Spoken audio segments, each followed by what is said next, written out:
Oh, hey, we're live.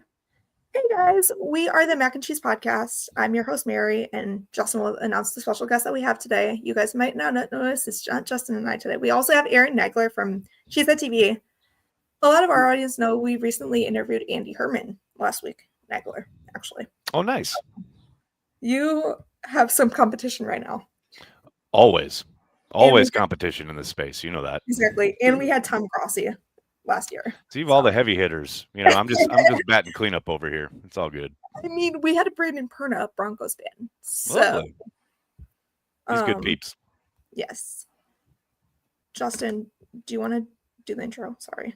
I'm bad at this right now. Live. He's live from YouTube. It's the Mac and Cheese Podcast with Aaron Nagler from She Said TV, one of the co-founders of She Said TV, along with Corey Benke. Yes. 2007, correct? That's right. Well researched. Very good. Well, I got that from memory. Well done. Well, that's some good memory banks you got there. You won't believe it. I feel that right now. Nagler, can you please tell our audience where they can find you? I know I put it in the description, but absolutely, yeah. I mean, the She Said TV YouTube channel, I'm live almost every day, Monday through Friday, answering questions and chatting with Packers fans worldwide. Of course, I'm on Twitter at Aaron Nagler, and on Blue Sky, pretty much the same. I'm on pretty much any social media channel you're gonna have. We're gonna have a presence there. But yeah, I spend most of my time between Blue Sky and Twitter as far as social goes. Right, and you're doing the Packers Daily today. Corey, I see you. Yes, absolutely. Okay. I'll be doing one later this afternoon. So actually, funny that we mentioned my autism connection. I actually have a member in here with me. This is my friend Corey, Aaron. Hey, Corey. He's a Giants fan. We won't hold that against him. It's okay. I always freak up Xavier McKinney to him. It's okay. Absolutely. I mean, the Giants fans are hurting, man. You should be nice to them. You know, between David McKinney and Saquon Barkley, last year was rough for a Giants fan. So you should be nice. God. Are we having a whole rate of my autism connection members? This is another one. This is my friend Brittany. She's from Illinois, but she's a Packers fan. I converted her. That's tough. That's being a Packers fan. I lived in Chicago for 4 years, and being a Packers fan in Illinois, it takes a special breed, no doubt. I did it somehow. Yeah, no doubt. Justin, where do you want to start with the schedule? The schedule has some couple of heavy hitters early on, like 2 home games in 5 days, both against playoff opponents, starting with the Detroit Lions on September 7th. And I actually have a bold prediction: Packers are going to sweep the Lions. You know, the Lions sweep the Lions. The Lions. That means you think they're going to beat them in Detroit on Thanksgiving? Yeah, no. They've done something. Wow, all right, Justin. I like where your head's at. I mean, the Lions have to deal with new coordinators on both offense and defense, plus injuries.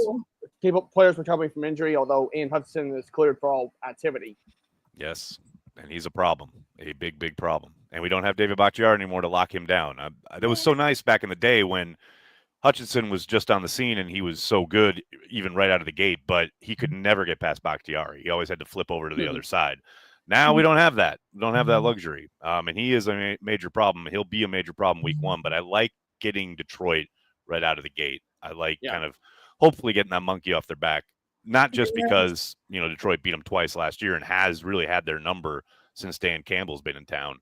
But like you said, Justin, the idea that they have 2 new coordinators and getting them early while they're adjusting to however they're going to end up operating this year on both sides of the ball, I don't hate that. And I love that we finally get Matt LaFleur a opener in Lambeau for the season. I think you add all that up and signs are good, but you know, they got to play the games, and it's a tough opponent right out of the gate. Yep. But I wouldn't have it any other way.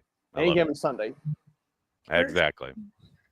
And Washington's going to be a tough opponent, like 4 days, just 3 days rest, even though it's at home. That quick turnaround. I mean, I talked about this a little bit with my friend Billy. I like that if we're going to have the Thursday nighter right away in the season, right? I do like getting it out of the way right off the jump, and the fact that they get to stay home for it. I'll live with that, right? I don't love coming in hot with those 2 games right on top of each other, but because of that, again, it means we don't have to worry about a Thursday nighter until obviously a Thursday game on Thanksgiving. But getting that right out of the way, I kind of like that. And it is a tough opponent. Washington is going to be very tough on the offense. That quarterback they have is really, really good. But this is a team, again, and a situation having them early in the season. I like the Packers' chances in Lambeau. Wait, Justin, really quick. We have another My Autism Connection member. What are you guys in a call that I don't know Hi, about? Joseph. This is What's up, my Joseph? friend. He's a Dolphins fan. So I always talk about last year's Thanksgiving game. Speaking of Thanksgiving. Of course. Why wouldn't you? I would. I mean, That was a great time. because we live in like the Tampa area. So Oh, really? Ah, yeah. very So good. Well, between I'm in- Tampa and Miami. I'm Gotcha. in Fort Myers, Florida, with Hurricane Ian. That's where Oh, I'm wow. at.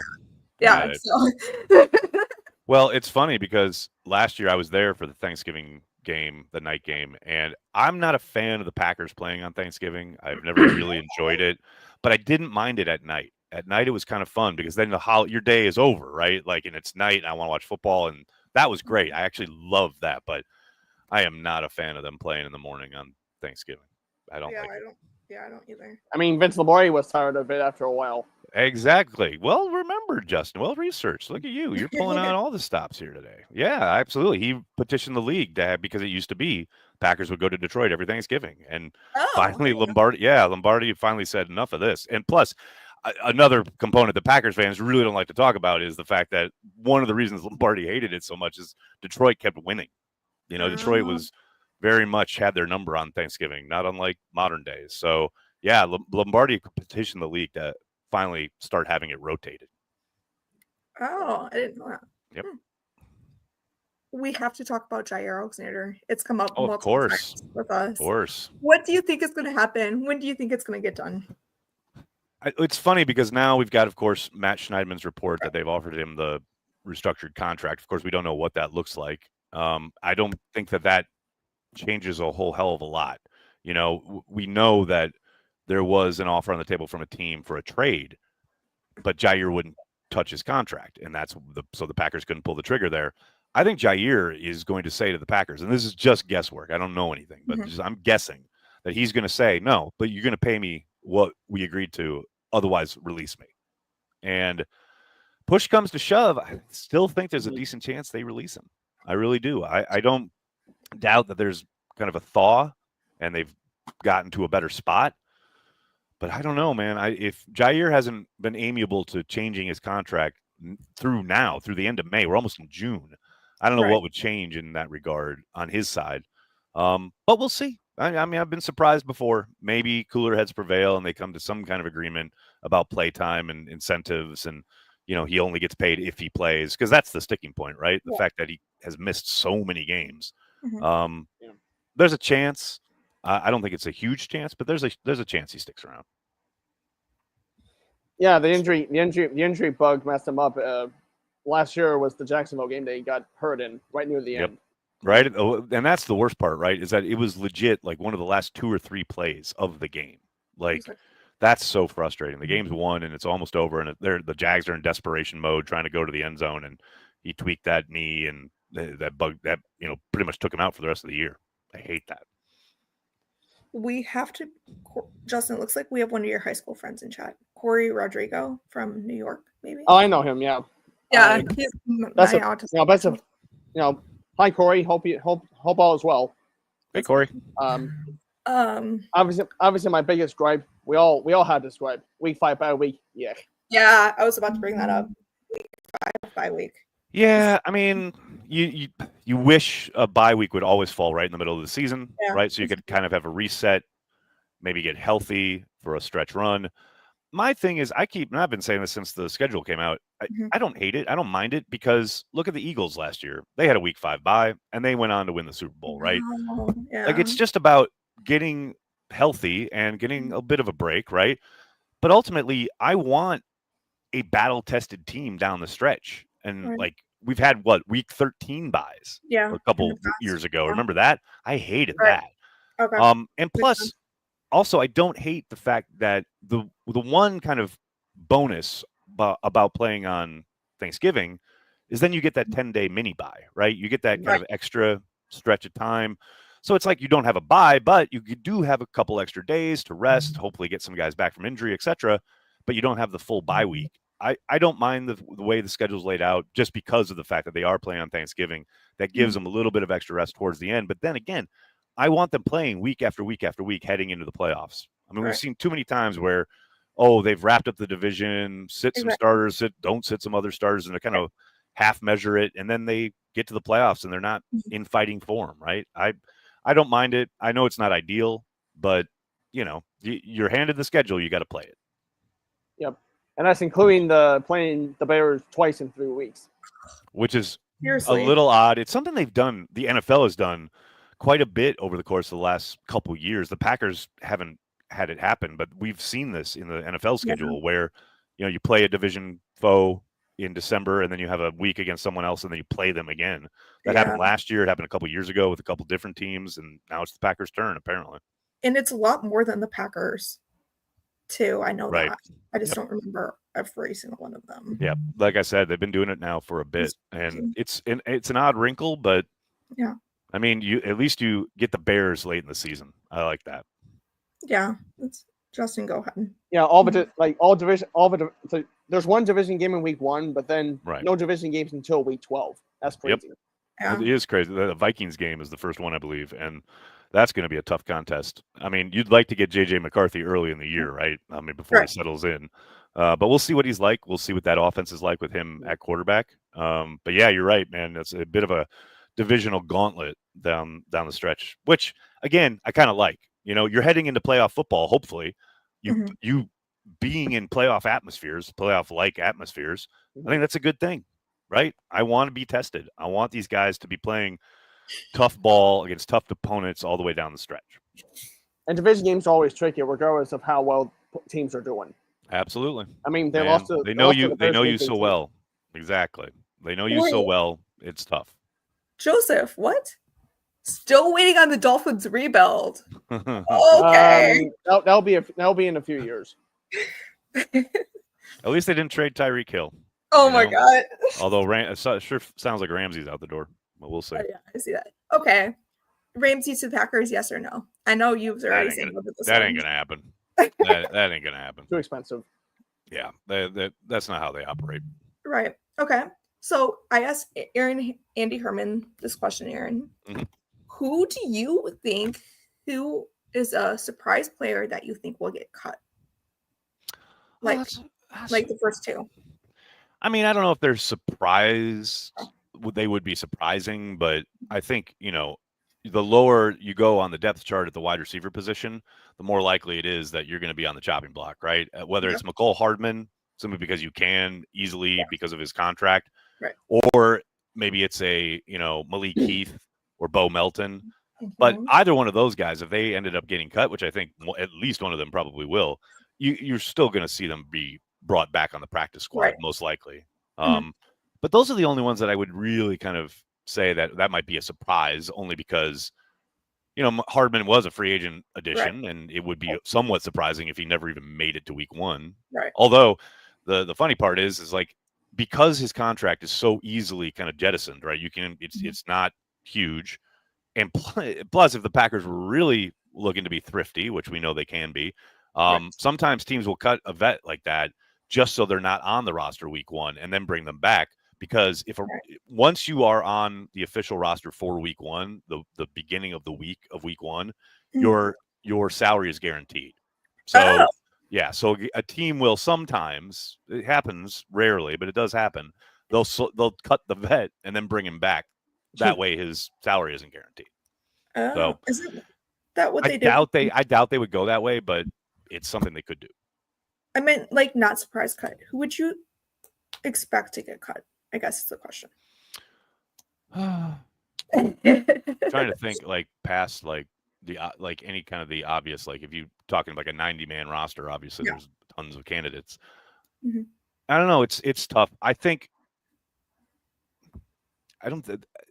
mean, outside of like the normal kind of culling of the bottom of the roster, it's just I don't think there'll be a surprise, and B, anything that'll be that kind of noteworthy or headline worthy. I mean, I think a lot of Packers fans are probably still kind of feeling the shock of the Josh Sitton release back in the day, because that was such a shock at the time that we're always constantly every year, every summer, kind of bracing ourselves for the big shock, surprise, what have you.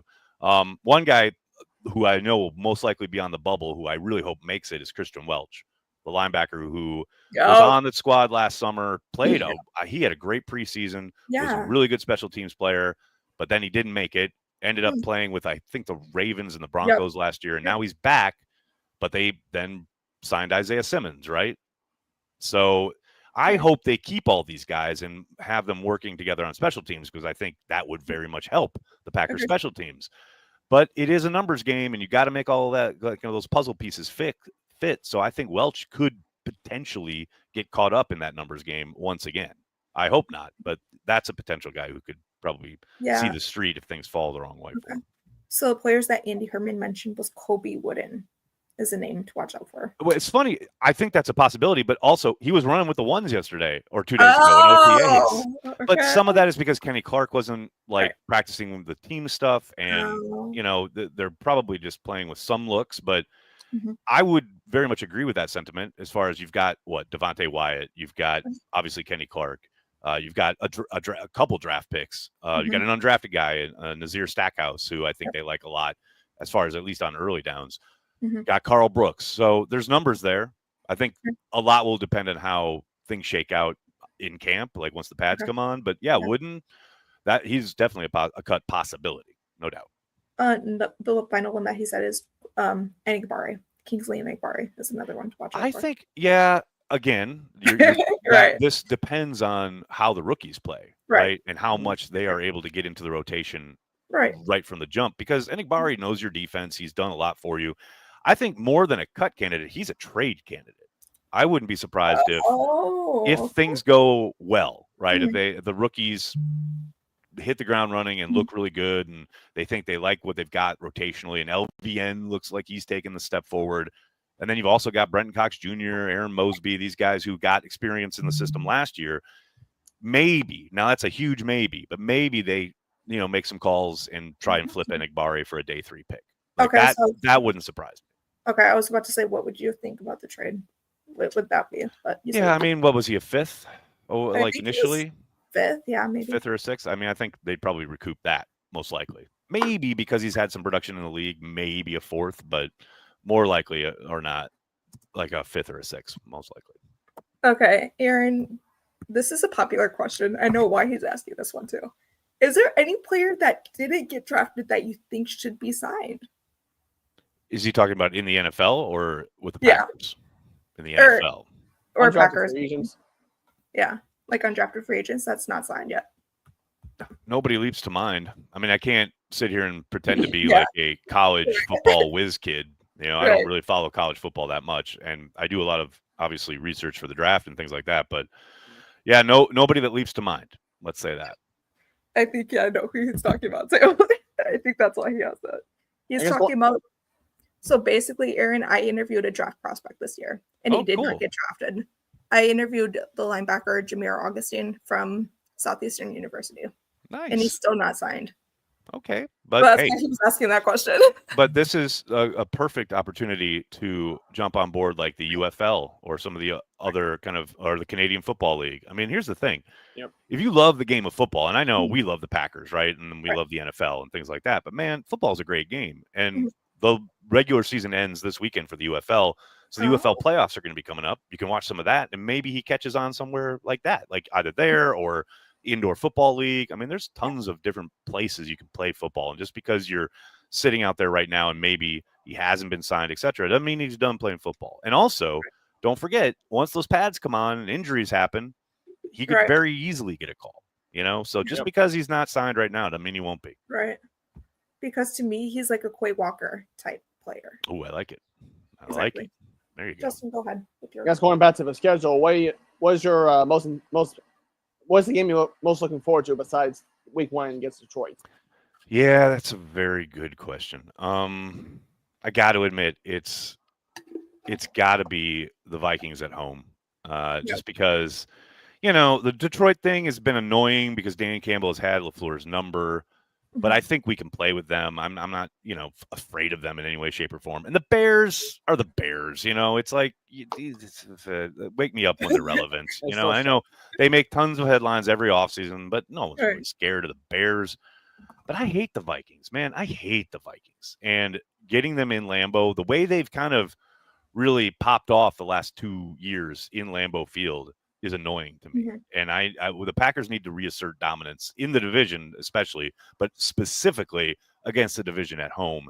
And as you said, like they have that first game against Detroit, which I think they win. And then we got to wait until like week 12 to see the Vikings in Lambeau. And that game to me is the start of what should be a run to the playoffs and hopefully through the playoffs. So yeah, that Vikings game I think is going to be big, important, and fun. Okay. What do you think about the Cowboys at AT&T? We're going to wax them. I will say, I think Schottenheimer is going to be a better head coach than he was a coordinator. And I do think that's going to be a good game. But I like the Packers in that one. I like the way the Packers match up.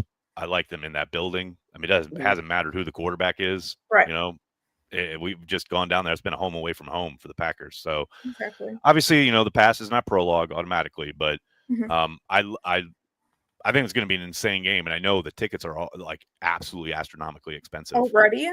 Oh, gosh. Like as soon as the schedule was released, we have our links at Cheese at DV for Ticket King, one of our partners. And the Cowboy tickets, even like nosebleeds, were like $700. Oh my gosh. Yeah, no, it was insanity. So, and I had a lot of people asking, like, can I get tickets? I'm like, yeah, here you go. And they're like, what? Like, they're insane. That's so crazy. I think it'll be a very, very hot ticket. I think it's going to be a big, obviously nationally televised, tons of fun. But yeah, I think the Packers win that one. One comment that James says is Eagles week 10. That's gonna be a game to watch. I love that it's a prime time game. I love that the whole country gets to watch it. And you know they're gonna frame it about the tush push and all that nonsense. But I don't really care about that. Like I care about the fact that, you know, the Packers played them so tough both times last year. Couldn't come out with a victory. This is at home finally. Let's get a W there. Definitely. And so I interviewed a Texas Longhorn fan that's ironically from Wisconsin. Nice. Packer fan. I asked her about Golden and Sorrell. She mentioned one thing that I don't think anyone else has mentioned. Last Super Bowl, there was 2 Texas Longhorn players on one team. There we go. See? So making the connections. It's coming together. It's the universe is telling us something. It's telling us the Packers are going to the Super Bowl. I was looking at last year's too, like last year's schedule compared to 2010. And it like lined up perfectly too. And it feels like Packers fans do this every year. Like no matter what it is, like some like completely incongruous thing that happens to line up with either 2010 or 1996, and we're like, see, it's the same. Like when it's like that automatically means we're going to the Super Bowl. I love that. I love that though. It's hilarious. It's no, because it also ended up like 1996. You're right. It was like the same. I'm just saying. See, it's like the connections. Got to draw the thread through. Definitely. Justin, do you have anything else? I'm hoping that week 17 against Baltimore is a primetime game because at least the 425 game on CBS because it's a good chance, right? Good chance. Yeah, Lamar against. Although I love Lamar, he's one of my favorite NFL players. My fear is that both teams do so well throughout the season that they're kind of locked up. You know what I mean? Like they've got their positioning and they're locked into their seating, and then it's a 1:00 or a noon kickoff because like both teams are probably going to be sitting starters. So I'm with you. I really do hope it's a primetime game, big national game, and with a lot at stake. And that's what I think. And a potential Super Bowl preview. You never know. That's a very good call. Very good call. I think we're tired of the Chiefs. Absolutely. Yes, absolutely. Okay, Cleveland Browns, Myles Garrett. That game is going to be fun. I just want to get out of there with a victory, man. That's a tough team in general, and at their place, that defense with you're on the road trying to operate on offense with that pass rush. Man, that's going to be a Josh Jacobs special. I think you're going to see Jordan Love hand the ball off quite a bit because you need to stay ahead of the sticks. You got to protect your quarterback, and the best way to do that is with the running game. Like you cannot let Myles Garrett and company pin their ears back. That is going to be a tough game. I think Arizona is also going to be a tough game because of the heat. That's one that I'm looking at. It's indoors though. It is indoors, but there is the kind of the acclimation process, right? You go down there and it is hot and dry and awful. I hate it down there. The thing is, so I recently went down there in March, maybe. It was super hot. Super hot. It's nasty. It's the worst. Although, hey, that last time they were there, wasn't that Rasul Douglas's coming out party? So I'll take that. Let's do that again. this time, but yeah.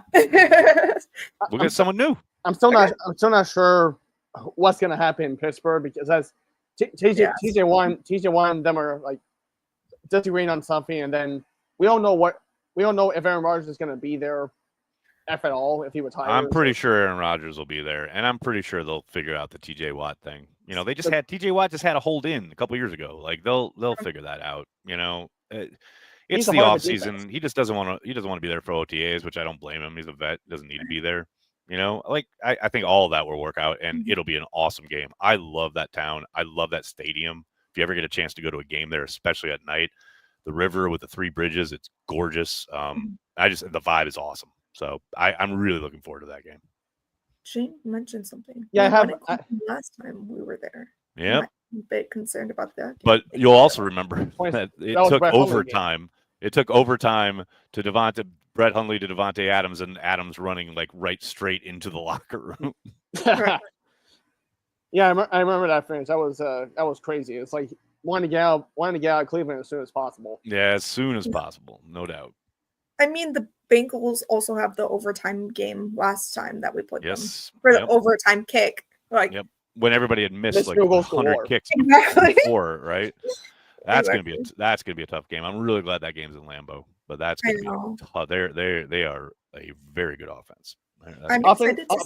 Offense is good. Trey Hendrickson, we don't know what's gonna happen with him. Seriously, yeah, that one's tricky because it's the Bengals and they're so cheap. They can't even sign their first round pick right now. So who knows? Oh no, I didn't know that. I mean, we have the Panthers, Bryce Young, like. Bryce Young was figuring it out last year. Exactly. That second half of the season, he looked really good. That game, he should have beat the Eagles if Leggett could catch. He has it like right in his breadbasket, and he drops it. Would have been a winning touchdown. Should have been. I mean, I hit the ground, but I mean, but that drive was insane. They started on their own 2, and they drive 98 yards for what should have been a touchdown and a win against the Eagles. I mean, that was kind of the first moment where I was like, man, Young's kind of figuring it out, and he played pretty darn well down the stretch. So. That's not going to be easy, no doubt. Neither will Denver. You talk about now the altitude and their defense is legit. Like that's going to be a tough game.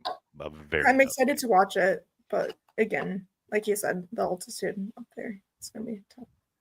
No question. Plus, Sean Payton coaches them hard. Always, and they were really tough at home down the stretch last year. Yeah, Packers haven't fared well when they travel west under Matt for sure. True. I'm excited for the Giants game. That's going to be one I'm excited for. Always fun here in New York City. Always a good time. McKinney revenge game. Can't wait. Yeah, right. It's like who's going to be quarterback, Russell Wilson or Jameis Winston? Seriously. Probably Russell Wilson, but you never know. Yeah, but the Packers do usually well against Russell Wilson, though, too. So we have that. They have as of late, yes. Right, as of late, but it's a different team. So very different, right? No question. Justin, do you have anything else? No, just schedule up here. I'm just looking forward to the season in general. We're in June, basically, and just have to wait it out.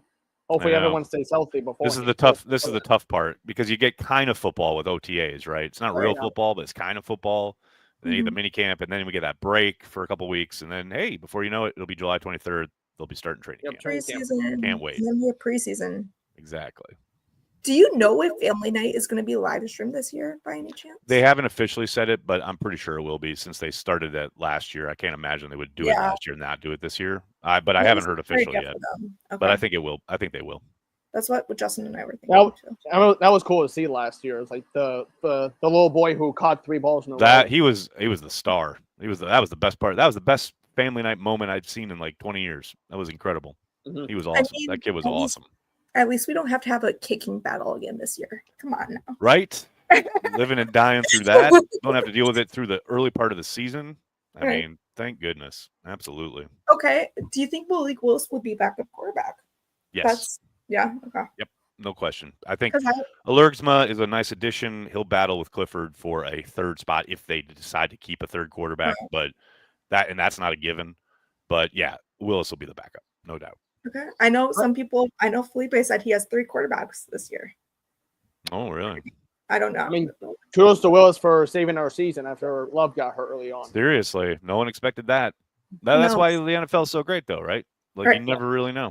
anything can happen. Also, Love it. no one expected that trade either for Willis No, last year. absolutely. Everybody was We talking heard about no like rumors about it. signing Tannehill Exactly. or some nonsense, Exactly. and then he trades for Willis, which was Exactly. a great move. Great move. Well, it turned out a great move. Yeah, absolutely. For a 7th Justin- round pick, could do a lot Exactly. worse. And then we basically gave it back to the Steelers for trading Preston Smith in the end. Yeah, exactly. Injuries do happen, but I'm glad that Packers don't have to play overseas this year.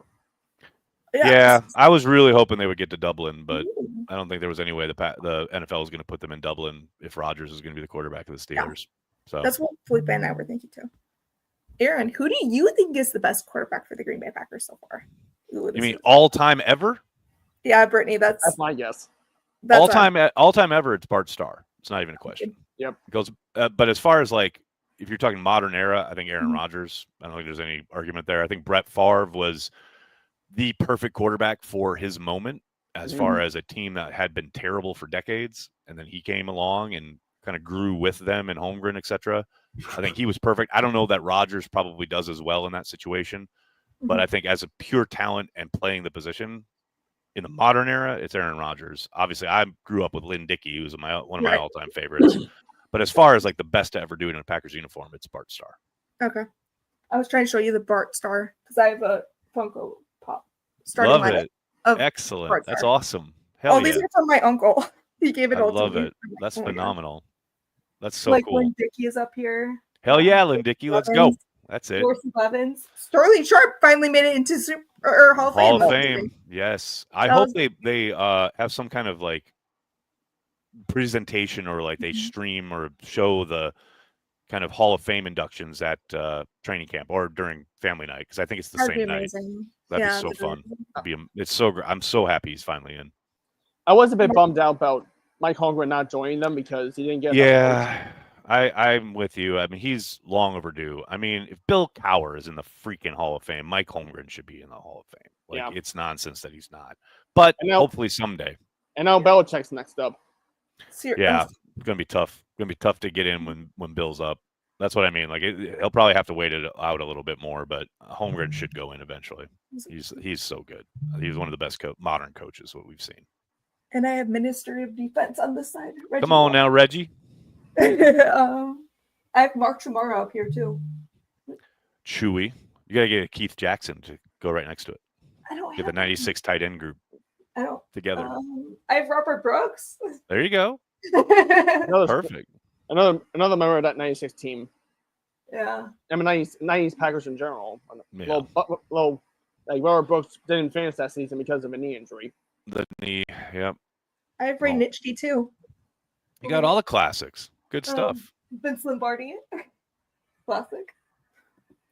I have I have Favre, Rodgers, and Lombardi as Funko Pops. There you go. You guys got some good collections going on. I love it. It's really My good. uncle just like went through all his Packer stuff. Yeah. Is your uncle from Wisconsin? Illinois. Very good. He chose well. But my cousin's a Bears fan though. So that's unfortunate. There's a black sheep in every family. We all know this. It's all good. Guys, I really appreciate you having me on, but I'm gonna have to jump. Do you have any questions for us really quick? No, I just want to let you guys know I'm so kind of tickled and thrilled that you asked me on. I really appreciate the time. And again, Mary, thank you so much for coming to the meetup in Green Bay. It was great to meet you and great to talk. Oh, also really quick, Aaron, I wanted to do this. Justin knows what I'm about to do. I want to thank my mom for driving out to Lambeau, the draft. Like, we drove up to Illinois for Easter. It just worked out. It was around Easter time. It was great. It was great that you guys were there. It was great to meet your mom too. Yeah. It was a wonderful time. But yeah, the draft was amazing. It was so great to be there for the event itself because I wasn't sure how it was going to get pulled off, but it was amazing. It was a lot of fun. The reaction of Matthew Golden was crazy. I saw the. It was so good. So good. What were your thoughts about Golden? Yeah. Were you surprised by it? Yes. Very surprised. Happy surprised, but surprised definitely. Really quick, can you tell our audience where they can find you once more? Yeah, sure. Twitter is the best, easiest. I'm on there quite a bit. It's at Aaron Negler. I'm on Blue Sky, same thing. YouTube channel each and every day, Monday through Friday, chatting Packers with folks all over the world. That's the Cheesehead TV. cheeseheadtv.com, the YouTube, all of it. That's where I'm at. And guys, please subscribe to Cheesehead TV. They were great to us. And also, please subscribe to Mac and Cheese. I don't know why I keep saying this. Absolutely. Hit like, hit subscribe. Do it. Do everything. Share. Also, like, Justin's on Twitter at Justin_Bro. Whatever. Both. I'm at Twitter. We're all at Twitter or Blue Sky. But thank you so much for watching and have a nice day, everyone. Thanks so much, guys. Go Pack Go. Go Pack Go. Go Pack Go.